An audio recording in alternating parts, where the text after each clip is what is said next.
Hello everyone, this is Dr. Krishan Rajpal. I am an ENT surgeon based in Delhi. I am also co-convener in Indian Medical Association JDM Delhi. आज हम allergic rhinitis के बारे में बताएंगे। कई patients होते हैं हमारे पास डेली ओपीडी में 4 से 5 डेली एलर्जिक राइनाइटिस के पेशेंट आते हैं।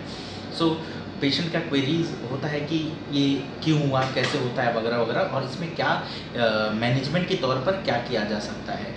कुछ पॉइंट्स है जो मैंने आज जॉट डाउन किया है। आज मैं आपको जो जॉट डाउन किया है इसमें मैं उन्हीं पॉइंट्स के अंदर, क्योंकि बताने को तो एलर्जिक राइनाइटिस में 1 घंटे 2 घंटे भी कम पड़ जाए, आज मैं पेशेंट्स पॉइंट ऑफ व्यू से कुछ पॉइंट्स ही बताऊंगा जो पेशेंट्स के लिए इंपॉर्टेंट होता है। सबसे पहले एलर्जिक राइनाइटिस होता क्या है, मैं सिंपल लोकल लैंग्वेज में बता रहा हूँ, क्योंकि हमारे जो मोस्ट ऑफ द पेशेंट्स होते हैं वो हिंदी समझते हैं, जो हमारे ओपीडी में नॉर्थ इंडिया में स्पेशली आते हैं। एलर्जिक राइनाइटिस में क्या है, नाक से पानी आना, ठीक है, नाक से पानी आना होता है। और ये देखा गया है कि उन पेशेंट्स में होने के चांसेस ज़्यादा होते हैं जिनका रिस्क होता है एलर्जन के रेगुलर संपर्क में आते हैं। कौन से पेशेंट्स होते हैं, जैसे जो स्पेशली डस्टी एरियाज़ में होते हैं, या कई हाउसवाइफ में भी होने के चांसेस होते हैं जो रेगुलर कुकिंग वगैरह करते हैं। साथ साथ मैं आपको ये बताना चाहूँगा कि जो पेशेंट्स होते हैं, स्पेशली अस्थमा के पेशेंट होते हैं, एलर्जिक अस्थमा वगैरह के पेशेंट होते हैं, उनमें एलर्जिक राइनाइटिस होने के चांसेस काफ़ी होते हैं। आज मैंने ओपीडी में एक पेशेंट अपना देखा जिसको अस्थमा का नोन केस था, जो सॉल्मेट्रॉल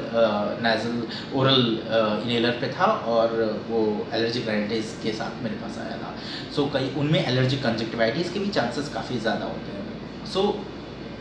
अब हम बात करेंगे एटियोलॉजी के लिए। कुछ होते हैं जो इसके रिस्क फैक्टर्स होते हैं, ये इन रिस्क के बाद बढ़ने के चांसेस होते हैं। जैसे कि इस पे आप कई लोग को आउटसाइड डस्ट से होता है, ये बेसिकली इम्यून मेडिएटेड रिएक्शंस होता है, जिसमें कई इम्यून सेल्स का रोल होता है, और इम्यून सेल को एज अ कैल्शियम कोफैक्टर काफ़ी अपना फैगोसाइटोसिस वगैरह करने के लिए चाहिए होता है कैल्शियम। कई लोगों में ये भी देखा गया कि जिनमें कैल्शियम डिफिशियंसी होता है उनमें एलर्जिक राइनाइटिस होने के चांसेस ज़्यादा होते हैं, वो ज़्यादा ससेप्टेबल होते हैं। प्लस कुछ क्या हो सकते हैं जो इसके रिस्क फैक्टर्स हैं। सबसे पहले तो बाहर की डस्ट, आउटसाइड डस्ट की वजह से हो सकता है, या फिर इनसाइड डस्ट, घर के अंदर जो डस्टिंग्स वगैरह करते हैं उसकी वजह से हो सकता है। साथ साथ मसाले वगैरह भूनते हैं हम, तो मसालों की जो स्मेल होती है उससे कई लोगों को एलर्जिक राइनाइटिस हो सकता है। साथ साथ जो कुत्ते बिल्ली, जो डोमेस्टिकेटेड एनिमल्स होते हैं, उनके फर वगैरह की हो सकता है, की वजह से हो सकता है। साथ साथ सोफ़ा और बेड की कशंस की वजह से हो सकता है। आपको आइडेंटिफाई करना है किस वजह से आपको हो रहा है। इसके साथ साथ प्रिकॉशंस की रही बात, तो मैं आपको यही बोलूँगा, प्रिकॉशंस पे क्या करना है, आपको इन सब आपको आइडेंटिफाई करना है। सबसे पहले एक डायरी मेंटेन करनी है। डायरी मेंटेन करने से क्या मेरा मतलब है, एक डायरी बनाइए जिसमें आप लिखिए आज मेरे को इतनी बार छींक आई, इतनी बार नाक से बहुत ज़्यादा पानी आया, उससे पहले मेरा किससे ज़्यादा एक्सपोजर था, ये आप आइडेंटिफाई करिए, उसको लिखिए। आप एक ट्रेंड ऑब्जर्व करोगे, और ओपीडी में जब भी आप डॉक्टर के पास जाएँ, मैं अपने पेशेंट्स को बोलता हूँ मेरे को डायरी दिखाइए, मुझे फिर ये पता लगने में किस एलर्जी की वजह से आपको हो रहा है आसानी रहती है, और मैं पता करता हूँ, और पता करने के बाद मैं उससे आपको बचने की सलाह देता हूँ। जैसे आउटसाइड डस्ट से है तो आप हमेशा मास्क लगा के लिए रखिए, एक सिंपल सा क्लॉथ मास्क भी लगा के रख सकते हैं। अगर आपको जैसे कि आपको इस बेड के डस्ट से हो रहा है तो आप कोशिश करिए कि उससे बचें, प्लस अपने बेडशीट या अपने सोफ़ा के कशन को खौलते पानी में महीने में 1 बार धोइए। बिल्ली कुत्तों की फर की वजह से हो रहा है तो उससे बचिए, आप घर में बिल्ली कुत्ते ना पालें। साथ साथ मसाले वगैरह की हो सकता है तो की वजह से हो रहा है तो किचन में आप ना जाएं, किचन से आप बचें। इसके साथ डायरी मेंटेन का तो मैंने आपको बता ही दिया। इसके साथ साथ मैं ब्रीफ में मैनेजमेंट बताऊंगा कि डॉक्टर क्या करते हैं बेसिकली।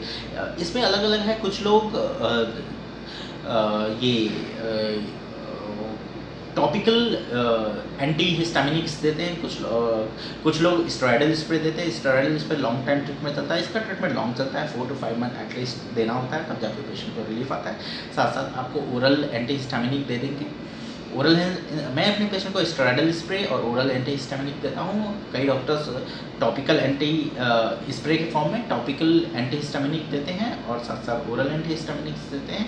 ये आपके डॉक्टर डिपेंडिंग ऑन द उनका क्या एक्सपीरियंस है, प्लस उनका क्या प्रेफरेंस है, प्रोटोकॉल वाइज वो देते हैं। इसके साथ साथ कैल्शियम सप्लीमेंट हम इंडियन सब कॉन्टिनेंट में जो कैल्शियम की डिफिशिएंसी बहुत कॉमन होता है, कैल्शियम सप्लीमेंट कई लोग देते हैं, जैसे मैं अपने पेशेंट को कैल्शियम सप्लीमेंट देता हूँ, साथ साथ विटामिन डी रिच फूड लेने के लिए मैं अपने पेशेंट को बोलता हूँ दूध और फिश वगैरह यूज़ करें। साथ साथ कुछ इन्वेस्टिगेशंस मैं कराता हूँ देखने के लिए क्या ये एग्जैक्टली एलर्जिक है, तो उसके लिए मैं absolute eosinophil count, serum IG कराता हूँ।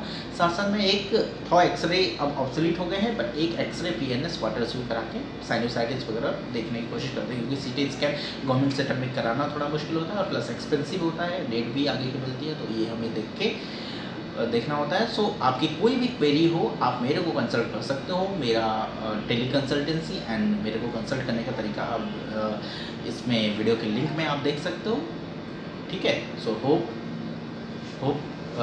आप सब अपने आप को प्रिकॉशंस लेके इस एलर्जिक राइनाइटिस से बचे रहो। नेक्स्ट वीडियो में हम कोई और बीमारी को कवर करेंगे।